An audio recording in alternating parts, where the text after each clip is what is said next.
இங்கே ஒரு விஷயம் நல்லா புரிஞ்சுக்குங்க. நேர்மையாக இருக்க முடியலை. நேர்மையாக இருந்தால் நேர்மையாக இருக்கிறதுக்கு என்ன பரிசு தெரியுமா? நேர்மையாக இருக்கிற ஆளை பொழைக்க தெரியாது. என்ன சொல்கிறேன் இல்லை, என்ன இவர் நாட்டை திருத்த வந்துட்டார், இவர் பெரிய இவர் சொல்லி நம்ம பேசுகிறாங்க. எவன் பேசினாலும் பேசட்டும், நம்ம முன்வைத்த காலை பின்வைக்க கூடாது. எண்ணி துணிக கர்மம் துணிந்தவன் எண்ணுவோம் என்பது இழுக்கு. யதார்த்தத்தை சொல்லும் போது கோபம் வரும், உண்மையை சொன்னால் கோபம் வரும். புள்ள பறக்க முடியல, தாய் கஷ்டப்படுறான்னா கிழிக்கணும் வைத்தியங்கிறான் மருத்துவர். கிழிச்சா வலிக்கும்னு தெரியும், கிழிக்கலன்னா உயிருக்கு ஆபத்து. அப்போ ஏதோ ஒன்று செஞ்சு தானே பிள்ளைய எடுக்கணும்.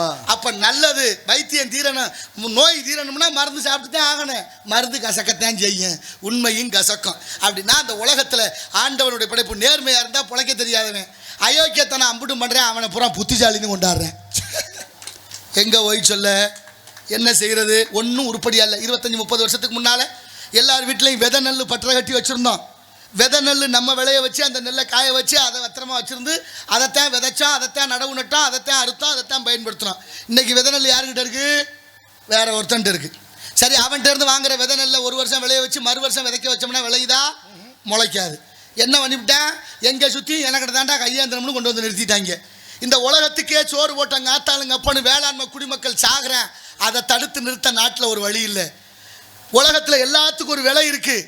நீங்கள் உழுகிற நிலத்துக்கு வரிவாயுதா இருக்குது, விதை நெல்லுக்கு விலை இருக்குது, போடுற உரத்துக்கு விலை இருக்குது, களைக்கொல்லிக்கு விலை இருக்குது, உழுக விலை இருக்குது, கதிரை அறுக்க விலை இருக்குது, எல்லாத்துக்கும் விலை இருக்குது. என் விவசாயி பாடுபட்டு கொண்டு போகிற நெல்லுக்கோ காய்கறிக்கோ விலை இல்லை.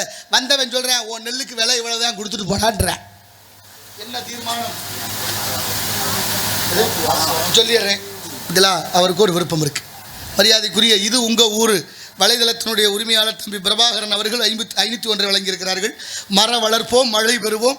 மரம் வளர்க்கணும் தம்பி, அதில் நிறைய சிக்கல் இருக்குது. இதை சொல்கிறேன், இதை சொல்லி முடிச்சிட்றேன். அப்படி வேளாண் குடிமக்கள் விளைய வைக்கிற நெல்லுக்கு விலை இல்லை.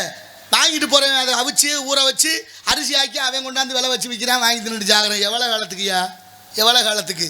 உற்பத்தி பண்ணுற நம்ம விலை சொல்ல முடியலை. ஏன்? நமக்குள்ளே ஒற்றுமை இல்லாதது. நம்ம என்ன நினச்சிதான் தெரியுமில்ல, இவன் தான் நல்ல ஆளுன்னு நினச்சோம். யோக்கியனா இருக்கிறேன், அவரை வச்சுருவான். அவர் தான் நல்லவர் நினைச்சான். ஆத்தாடி இவனுக்கு அவன் தேவையில்ல உழைக்கிற மாதிரி திரும்ப உங்களை நினைக்கிறான். அடுத்து உங்களை கொண்டாந்து வைக்கிறான். ஆத்தாடி இவன் சரியில்லை, முதல்ல மாதிரி மருந்தம் சரியில்லை, திருப்பி அவன்கிட்ட கொடுக்குறான். 2 பேர்கிட்டே மாற்றி மாற்றி கொடுக்குறான். நடுவில் ஒருத்தர் இருக்கிறத மறந்துட்டோம் பாருங்க. அதான் இவனையும் அவனையுமே நினைச்சா 2 களவாணி பிள்ளைகளா இருக்காங்கன்னு தெரியுது. இடையில ஒருத்தர் இருக்காருங்கிறத மறந்தான். நம்ம நடுத்தருவில் தெரியுறோம். இதுக்கு மேலே என்ன சொல்ல முடியாது.